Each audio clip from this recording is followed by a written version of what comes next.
everyone, my name is Victoria Moreno, and today we're going to be talking about tobacco. So a little background on myself and the council. I'm a tobacco prevention coordinator at the Recovery Resource Council in the Prevention Resource Center. So I know it's kind of a mouthful, but basically as a tobacco prevention coordinator, I work with the Texas State Comptroller to do tobacco compliance checks. So the Texas State Comptroller is the main office in Texas that's responsible for tobacco law regulation in Texas. So when I go to check on tobacco retailers, which is anywhere in North Texas, if you see the little Prevention Resource Region 3 logo right there, and the little outline in North Texas is where Region 3 is. So basically within that space in Texas, I go to gas stations, grocery stores, cigar shops, hookah lounges, and sometimes even vape shops, basically anywhere that you can think of that sells tobacco.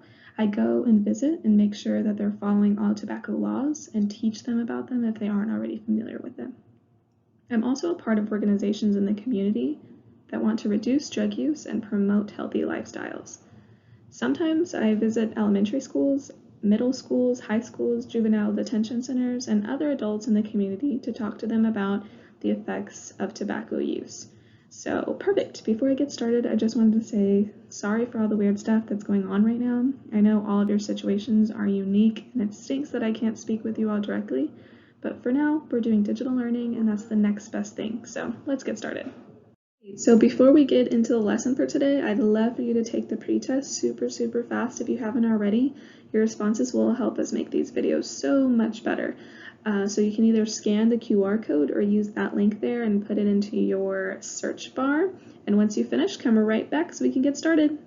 Awesome. Thank y'all so much for taking that pretest. So just a little bit of an overview for what we're going to be talking about today. We're going to be going over what we know about tobacco, the history of tobacco, tobacco marketing, products, nicotine and addiction, tobacco and health, and cessation tools. So some things I'd like for you all to pay special attention to as we're going through this presentation is the history of tobacco as we go from where we once were in the past to where we are now, the new tobacco marketing tactics and the old ones, the differences between the different types of tobacco products, the effects of nicotine addiction, tobacco harms, and the different tobacco cessation tools that are available. Great, so let's get started with what we might already know about tobacco. Most people think of tobacco, they usually think of cigarettes, they think of damage to your lungs, and they think it's just sort of bad in general. And while all of those things are true, while cigarettes are a form of tobacco and smoking is bad for your lungs, and in general tobacco products are harmful to your body, lots of things have changed in the tobacco industry just in the past couple of years. Let's take a look into the history of tobacco. So it all started in 6000 BC when tobacco cultivation first began in the Americas. Then in 1 BC, indigenous Americans began smoking tobacco, and in 1492, Christopher Columbus took tobacco to Europe. By the 1800s, tobacco was grown and sold commercially on every continent. But it wasn't until 1939 that the first link between lung cancer and smoking was identified. And in 1972, environmental tobacco smoke, or ETS, was identified as a health risk for non-smokers. And in 1992, ETS was classified as a Class A carcinogen, the most dangerous class of carcinogens. And a carcinogen is a cancer-causing chemical. In 1992, Mississippi became the first state to sue the tobacco industry, and 46 states followed after, filing similar cases and disputes. Then, in 1998, the tobacco industry approved a 46-state master settlement agreement, the largest in history, totaling nearly $206 billion to be paid through the year 2025. So as we see here, lots has happened. And even though every state has separate laws about tobacco use, at the beginning of this year, 2020, the federal government increased the age limit to buy and use tobacco from 18 to 21. However, as we're seeing, the tobacco industry has been around forever, and they keep finding new ways to stay in the game. So a big part of staying in the game is money. The tobacco industry spends a fortune on advertisements alone. lot. In 2018, the tobacco industry spent about $9.1 billion. This equates to about $26 million every single day. And 95% of that $9.1 billion is spent advertising in one specific place that's everywhere. Can you guess? That's right at the point of sale. That big wall of tobacco products behind the cashier whenever you go to the store or a gas station. Can you see how some of those tobacco products almost camouflage into looking like candy? Coincidence? Definitely not. Big Tobacco knows kids will see those products every single time. And you might be asking yourself, how on earth can an industry afford to spend millions of dollars every day to advertise a product? And we'll talk about that in a little bit. But for now, let's look at some examples. In early advertisements, the tobacco industry portrayed their products in many different ways to make their products appealing to many different groups of people. They told men and young boys that smoking tobacco made them a man. They told the public that doctors approved them. They told kids that tobacco use was a good habit to pick up. And they told women and young girls that their products would make them slim, elegant, and powerful. None of these claims are true, and once those health studies that we spoke about were exposed, it was too late. Generations of tobacco addiction in the US had already begun. Now we face a similar problem with the emergence of new tobacco products. Women and young girls are still being told tobacco will make them appear stylish and fancy. Teens and young adults are being taught e-cigarettes are not dangerous and instead a fun alternative to smoking cigarettes. New products are emerging with different sweet and candy-like flavors, and groups have been formed as the vaping community becomes more and more popular with smoke trick competitions, TikTok challenges, vaping expos, and festivals to display their skills. Big Tobacco is continuing to find new ways to make tobacco appear attractive, especially to kids. Any idea why? They need a new generation hooked to their products. Tobacco products are the only legal consumer product that kills when used properly. Too many of the older generations that are addicted to tobacco are dying to the damaging health consequences of tobacco use. So what better way to get a whole new crowd than to start with kids? They think kids like you aren't smart enough to see in between the lines of what they're doing. They're trying to trick you just so they can make money off of your potential addiction and everything that comes with that. So let's review some of these new products. Tons of new products have been created since 6000 BC when tobacco was first cultivated. First up is e-cigarettes. Electronic cigarettes or e-cigs come in many different shapes and sizes as seen here, but they all basically do the same thing. They heat up liquids, mostly containing nicotine, and produce harmful fumes. Various studies have proven e-cigs are harmful for teens to use.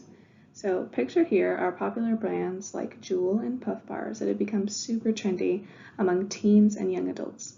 Other e-cigarettes include Cigalikes, which are those that almost look like cigarettes, they're in the right picture. And then Mods, which are right next to those that are bigger, bulkier e-cigarettes. Then vape pens and sticks, and e-cigars and e-pipes. The emergence of these new products that are sleek, lightweight, techy, and filled with fun flavors are all part of the trick that Big Tobacco is playing on you. In fact, just one of those Juul pods can equal the nicotine content in 1 or even 2 packs of cigarettes. Here we have Cigars and Cigarillos. Popular brands include Swisher Sweets and Black & Milds, and those huge cigars pictured on the right. Cigarettes are what most people think of when they think of tobacco, but as we're learning, there's so many other different types of tobacco. Popular brands in cigarettes include Newports, Marlboros, and Camels. And fun fact, some cigarette companies actually own e-cigarette companies. Is this a coincidence? Not at all. Big Tobacco is just finding new ways to tap into the younger crowd. Next is smokeless tobacco, sometimes known as dip, snuff, or chewing tobacco. This form of tobacco is chewed and or kept in the cheeks of those that use it. In these products, nicotine seeps into your gums, then into your bloodstream. The most popular brands include Copenhagen, Skoal, and Grizzly. Fun fact, you ever wonder why these products are particularly popular in the southern states and among baseball players? In early advertisements, these products were seen as a necessity if you wanted to be a man, and these products were heavily promoted by professional baseball players in the MLB, or Major League Baseball. In fact, Big Tobacco used to leave MLB player samples to start. Smokeless tobacco is prohibited in minor league ball, but is still allowed in many MLB stadiums. Another tobacco product is water pipes, sometimes known as hookahs or shishas. These products use burning charcoal to heat flavored tobacco, and smoke is then drawn from the water tanks to the mouthpieces, and the harmful fumes are inhaled. Dissolvable tobacco is a bit more rare, but it's basically tobacco pills and tablets that dissolve in your mouth. With these products, nicotine is digested and put into your bloodstream. Lastly is pipes. These products need tobacco leaves in them, so people that use pipes purchase both tobacco leaves and pipes for the tobacco leaves to be smoked in the pipes. And I don't know if you've ever noticed or remember Popeyes the Sailor, the cartoon. He was like this super cool, strong guy and always had that pipe with him. Sound suspicious? Nope. So I know that was a lot of different products that we just went over, but bear with me. And I know you heard me say nicotine a few times, so let me explain the connection between tobacco, nicotine, and addiction. Nicotine is in all tobacco products. It's what makes them all super addictive. In fact, nicotine is just as addictive as heroin, alcohol, and cocaine. That's why tobacco products must come with that label that we see here, but they didn't always. In fact, in early productions of Juul products, none of the packaging included this important label. Why? Sounds like another big tobacco trick to lure in teens to, again, thinking that e-cigarettes are a safe alternative to cigarettes. And you might be asking yourself, what's the big deal? Adults smoke, so what does it matter? Well, apart from nicotine addiction being dangerous for everyone, nicotine addiction is specifically harmful in teen brains. But why? As you may have guessed, teen brains are still developing. Your brain is different than your parents or your guardians or your teachers. Your brain is going through critical periods that help you learn new skills and habits easier. However, it can also go the other way. Your brain is also more receptive to learning bad habits, like becoming addicted to drugs like nicotine. Nicotine rewires your brain and makes tobacco a need, which causes addiction. This not only puts you at risk as a teen, but possibly for the rest of your life if you continue using tobacco. In fact, 3 in 4 teens that smoke in high school will continue to smoke as adults. This increases your risk for many different types of cancers, illness, and can even make it harder for you to learn, concentrate, and control impulses. So what does nicotine addiction look like? Addiction looks different for everyone, but nicotine addiction might make you crave tobacco products more frequently, leave you angry if you're unable to use tobacco products, and feeling anxious when you try to quit. In fact, if you've ever tried to quit or known someone that has, you might have noticed just how difficult the process really is. But remember, you are never alone. There's lots of great resources out there to make quitting easier, and we'll talk about those later. So, other than addiction, let's go over what other harms tobacco can cause to your body. To start, the consequences of tobacco use are deadly. Smoking kills more people than alcohol, illegal drugs, AIDS, murders, car crashes, and suicides combined. So if you have an idea of how big just one of those numbers is, smoking kills many, many more. In fact, here in Texas, about 77 people die every day from smoking. So without a doubt, tobacco is a killer. But how? Well, when you use tobacco, your risk for disease all over your body greatly increases. So here I have a photo of various organ systems in our body. And remember, an organ system is a group of organs that depend on one another. We have a total of 11 organ systems. Starting in the top left corner, we have the digestive system, which helps us process all of our foods and absorb all of those nutrients and minerals. And then we have the muscular system that helps us lift heavy things and run and jump. Then we have the integumentary system, which you may not really think about, but it's basically our skin. Our skin is our largest organ, and it prevents bad stuff from coming into our body in the first place. But even if it does, the lymphatic system, or immune system, helps us fight off viruses and infection. The endocrine system is responsible for hormone production, so it helps us grow big and tall. The nervous system is what allows us to feel, touch, and move. The skeletal system keeps us upright so we don't flop over. And the reproductive system allows us to have offspring. The respiratory system lets us breathe in fresh air. The urinary system helps us balance the amount of water and liquids that we have in our body. The circulatory system, or cardiovascular system, keeps our heart beating and sends blood all over our body, so the other body systems can do their thing. However, when you use tobacco, the risk of injuring these systems become greater and greater. For example, you have a greater risk of mouth, throat, liver, stomach, colon, and rectum cancers. You may experience muscle damage and reduced athletic performance, meaning when you go out to play your favorite sport, you might notice it's a little bit harder to keep up than it once was. Tobacco can also increase and/or worsen skin wrinkles. Your immune system will become greatly reduced, meaning you might be sick more often. Your hormones won't be produced as fast as they should be. You'd have a higher risk of type 2 diabetes. Your nervous system may change if nicotine addiction occurs. Your bones might become weaker, meaning they might break easier. And teeth have a higher risk of yellowing, loosening, which also impacts your gums. Using tobacco in men can reduce fertility and increase the risk for birth defects. And in women, tobacco can increase the risk for early delivery, stillbirths, low birth weight in babies, and birth defects. Tobacco can also increase your risk for lung injury, such as chronic obstructive pulmonary disorder, or COPD, emphysema, and bronchitis, all meaning you're not able to take full breaths of fresh air, and you might even have to gasp for air.